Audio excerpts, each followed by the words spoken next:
Chair থেকে উঠে এসে তার পায়ে থাকা বুট জুতা দিয়ে আমার অন্ডকোষে লাথি মারে।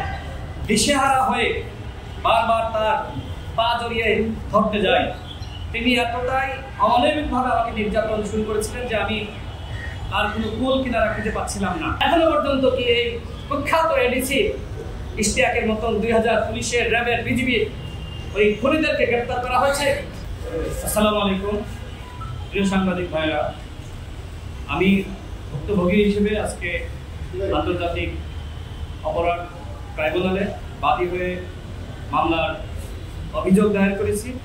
আপনারা জানেন যে গতকাল এডিসি ইশতিয়াক আহমেদ তিনি গ্রেপ্তার হয়েছেন।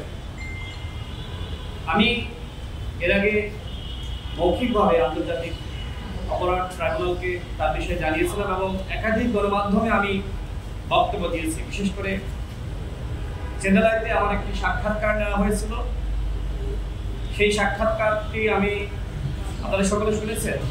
মাসুদ ভাই সাক্ষাৎকারটি নিয়েছিলেন, সেখানে এই এডিসি ইশতিয়াক আহমেদের নাম আমি বলেছিলাম এবং অনেকগুলো গণমাধ্যমে আমি তার যে নির্যাতনের চিত্র আমাকে অত্যাচার করেছিল সেই বিষয়ে আমি তুলে ধরেছি।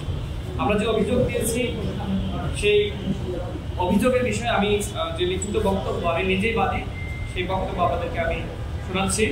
গণঅভ্যুত্থান চলাকালে ড্রোন দিয়ে নজরদারি, মানবতা বিরোধী অপরাধের অভিযোগে গ্রেপ্তারকৃত সিপিপিসি সাবেক অতিরিক্ত উপকমিশনার এডিসি ইশতিয়াক আহমেদ পুলিশ নামধারী একজন সন্ত্রাসী। কোটা সংস্কার আন্দোলন 2018 চলাকালীন সময়ে শেখ হাসিনাকে কটূক্তি, মিথ্যা এবং হয়রানিমূলক মামলায় গ্রেপ্তারের পর তার দ্বারা আমি নির্মম ও নিষ্ঠুর নির্যাতনের শিকার হয়েছি। 2018 সালের 1 জুলাই আমাকে ডিবি পুলিশ গ্রেপ্তার করে। গ্রেপ্তারের সময় আমি আক্রান্ত হই।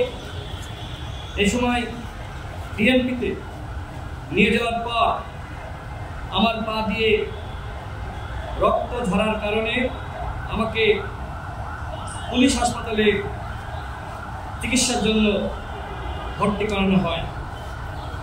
প্রাথমিক চিকিৎসা শেষে ডিএমপির সাইবার ক্রাইম ইউনিটে নিয়ে যাওয়ার পরপরই এডিসি ইশতিয়াক আহমেদ আমাকে অকথ্য ভাষায় গালিগালাজ করে, আমার মা বাপকে সম্বোধন করে গালিগালাজ করে আর বলতে থাকে আমার চেহারা চোরের মতো, আমি শেখ হাসিনাকে গালি দিয়েছি। এই বলে সে চেয়ার থেকে উঠে এসে তার পায়ে থাকা বুট জুতা দিয়ে আমার অন্ডকোষে লাথি মারে।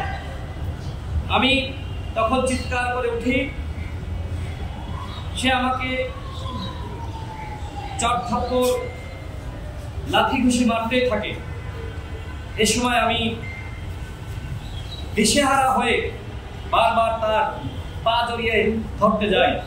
তিনি এতটাই অমানবিকভাবে আমাকে নির্যাতন শুরু করেছিলেন যে আমি আর কোনো কুল কিনারা খুঁজে পাচ্ছিলাম না। আমি তার পা জড়িয়ে ধরতে যাই। এরপর সে আমার হাতে একজন এসআইকে হ্যান্ডক্যাপ লাগিয়ে দিতে বলে, মুখে গামছা ঢুকিয়ে মুখ বাঁধার নির্দেশনা প্রদান করে যাতে আমি চিৎকার না করতে পারি। এরপর আমার হাত ও মুখ বেঁধে ফ্লোরে ফেলিয়ে পুলিশের যে মোটা লাঠি সেই লাঠি দিয়ে নির্যাতন শুরু করে। এই সময় আমার আঙ্গুল ফেটে ফ্লোরে রক্ত পড়ে এবং আমার পুরো শরীর থেতলে যায়। আমি কয়েকবার সেন্সলেস হয়ে পড়ি। আমি তখন আর কিছুই বুঝতে পারছিলাম না। আমার স্বাভাবিক সেন্স সে সময় কাজ করছিল না। আমার মনে হচ্ছিল আমি মারা যাচ্ছি। দুনিয়ার কোনো চিন্তা আমার মধ্যে তখন কাজ করছিল না। মনে হচ্ছিল আমাকে জাহান্নামে পাঠানো হয়েছে এবং সেখানে নির্যাতন করা হচ্ছে। একটা পর্যায়ে এই কুখ্যাত সন্ত্রাসী ক্লান্ত হওয়ার পরে আমাকে মারা বন্ধ করে, কিন্তু আমি আর তখন দাঁড়াতে পারছিলাম না। আমি তখন ফ্লোরে শুয়েছিলাম, কিন্তু আমাকে দাঁড় করানোর জন্য বারবার পুলিশের এসআই সহ কনস্টেবল যারা ছিল তাদেরকে বলা হচ্ছিল, তারা আমাকে ধরে ধরে দাঁড় করাচ্ছিল, কিন্তু আমি পড়ে যাচ্ছিলাম, কারণ আমার শরীর তখন নিস্তেজ ছিল, কোনো শক্তি আমার শরীরে ছিল না। আমি যতবার পড়ে যাচ্ছি ততবার এই কুখ্যাত সন্ত্রাসী এসে আমাকে লাথি মারছে, ঘুষি মারছে। সেই সময়ও আমার হাতে হ্যান্ডকাপ দিয়ে বাঁধা। পুরোদমে ক্লান্ত হওয়ার আগে সে কোনোভাবেই অত্যাচার বন্ধ করে না। আমার সামনে ফ্লোরে পড়ে থাকা রক্ত আমার সামনেই তারা টিস্যু দিয়ে মুছে ফেলে। এই দৃশ্য দেখে আমার হৃদয়টা তখন ছটফট করছিল যে এরা কি মানুষ নাকি মানুষরূপী হায়না। এত অত্যাচারের পরেও আমাকে ন্যূনতম চিকিৎসা নিতে দেওয়া হয়নি, কোনো হাসপাতালে তারা ভর্তি করেনি। আমি চিৎকার করে অনেকবার বলেছি আমার চিকিৎসা প্রয়োজন, কিন্তু তাদের কানে আমার আওয়াজ, আমার শব্দ পৌঁছায়নি। তারা আমাকে অনেক চিৎকারের পরে 15 দিন রিমান্ড সহ আমি 18 দিন সর্বমোট পুলিশের হেফাজতে ছিলাম এবং জেলে ছিলাম। এর মধ্যে আমার একটিবারের জন্য চিকিৎসা দেওয়া হয়নি।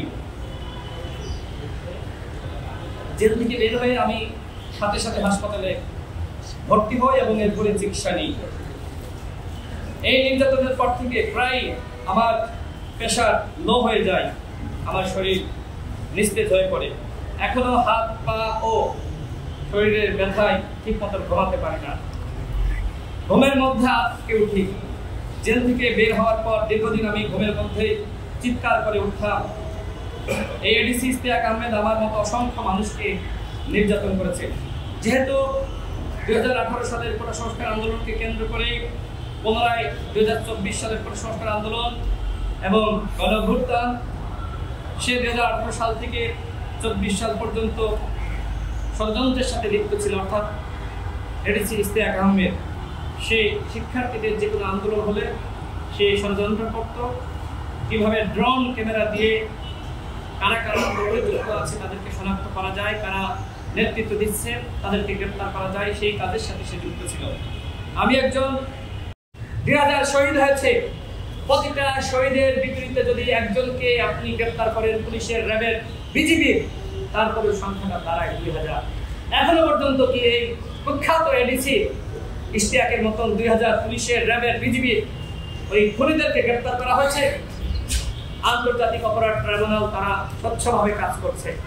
আমরা ইতিপূর্বে শুনেছি তাদেরকেও বোমা মেরে হত্যা করার চেষ্টা করেছে, কিন্তু এই যে শেখ হাসিনা বাংলাদেশকে যে নরক বানিয়েছিল, অসংখ্য মানুষকে দীর্ঘ 14-15 বছর গুম করেছে, খুন করেছে, আমাদের দাবি হলো প্রত্যেকটা ঘটনার বিচার হতে হবে।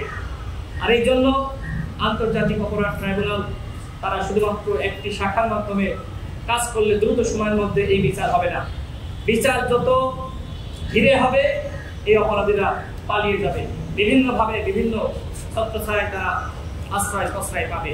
গতকাল আমি শুনেছিলাম সাংবাদিকদের কাছ থেকে যে তার বাবা একজন বিচারক ছিল, খালেদা জিয়া, বেগম খালেদা জিয়ার, সাবেক প্রধানমন্ত্রী বেগম খালেদা জিয়ার একটি মামলা রায় সে দিয়েছিল তার বাবা, এবং সেই বাবার সন্তান, কুলাঙ্গার সন্তান হলো এডিসি ইশতিয়াক।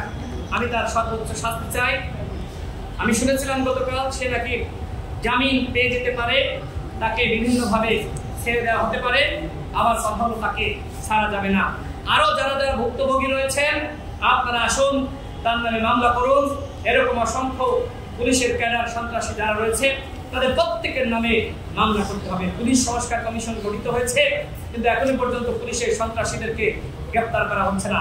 এইভাবে যদি এই সন্ত্রাসীরা মাপ পেয়ে যায় তাহলে গণহত্যার বিচার হবে না। আমার সর্বশেষ কথা হলো, আওয়ামী লীগ যে গণহত্যা চালিয়েছে, এই আন্তর্জাতিক অপরাধ ট্রাইব্যুনাল তার একটি খসড়া বিধান তৈরি করা হয়েছিল। সেখানে উল্লেখ করা ছিল যে গণহত্যার দায়ে ব্যক্তির যেমন বিচার হবে, সংগঠনেরও বিচার হবে। কিন্তু দুঃখের সাথে বলতে হয়, সেই সংগঠনের বিচার, সেই ধারাটি, সেই লাইনটি সরিয়ে দেওয়া হয়েছে। কারা এর সাথে জড়িত আমরা সেটা জানতে চাই। যেমনিভাবে শেখ হাসিনার বিচার হতে হবে, ওবায়দুল কাদেরের বিচার হতে হবে, ঠিক একইভাবে সংগঠন হিসেবে আওয়ামী লীগের বিচার হতে হবে। আর সেই আমাদের দাবি হলো, অবশ্যই আওয়ামী লীগকে নিষিদ্ধ করতে হবে, অন্যথায় আরো এডিসি, ইশতিয়াক, হারুন, মেহেদী, কুলাঙ্গার এদের মতন অসংখ্য সন্ত্রাসী আরো জন্ম পাবে। আপনারা যারা সাংবাদিক ভাইয়েরা এখানে আছেন, আপনাদেরকে অসংখ্য ধন্যবাদ।